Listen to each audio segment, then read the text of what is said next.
Hello guys, कैसे हो आप। कुशिंग ट्राइड इंक्रीज आईसीपी एक ट्राइड होता है। उसके अंदर हमेशा ट्राइड के अंदर तीन चीजें आती है। कुशिंग ट्राइड के अंदर आता है SBI systolic blood pressure increase होना, ब्रेडिकार्डिया होना और इरेगुलर रेस्पिरेशन होना। चेन स्ट्रोक रेस्पिरेशन होगा, ब्रेडिकार्डिया होगा और सिस्टोलिक ब्लड प्रेशर पेशेंट का हाई हो जाना।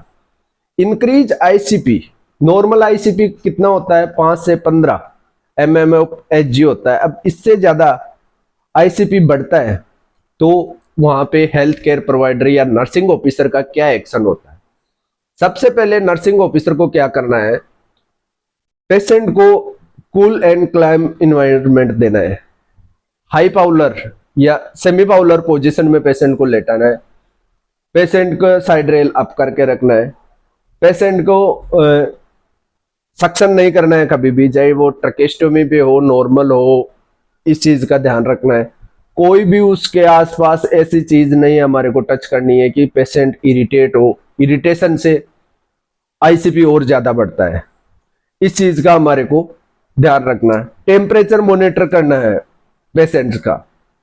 टेम्परेचर हाई टेम्परेचर हो जाता है ये इंक्रीज आईसीपी के अंदर। अब क्या कौन कौन सी एज में हमारे को कैसे पता चले। चिल्ड्रन, इन्फेंट के अंदर फोंटेनिल्स बल्ज होगा, चिल्ड्रंस के अंदर वोमिटिंग होगी और एडल्ट के अंदर लॉस ऑफ कॉन्शियसनेस होगा। अनकॉन्शियस हो जाता है पेशेंट। ये एडल्ट, चाइल्ड और जब कभी चिल्ड्रन और इन्फेंट के अलग अलग साइन सिम्टम है। एग्जाम में किस्मत तो बेकार होते हैं तो ये चीजें हमारे पास ऐसे साइन सिम्टम आ जाते हैं। अब इसमें हमारे को ट्रीटमेंट क्या करना होता है। साइन सिम्टम हमने देख लिया, ऑस्मोटिक डायूरेटिक देना होता है, मेनिटोल है, गिल्सरोल है, ये चीजें देनी होती है। डायूरेटिक, लूप डायूरेटिक देनी होती है, स्टेरॉइड मेडिसिन देनी होती है, देन एंटीबायोटिक पेशेंट को चलानी होती है।